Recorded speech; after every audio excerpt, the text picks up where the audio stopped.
أعوذ بالله من الشيطان الرجيم. بسم الله الرحمن الرحيم. إنا أنزلناه في ليلة القدر وما أدراك ما ليلة القدر.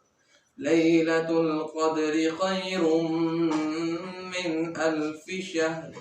تنزل الملائكة والروح فيها بإذن ربهم من كل أمر. سلام هي حتى مطلع الفجر. صدق الله العظيم.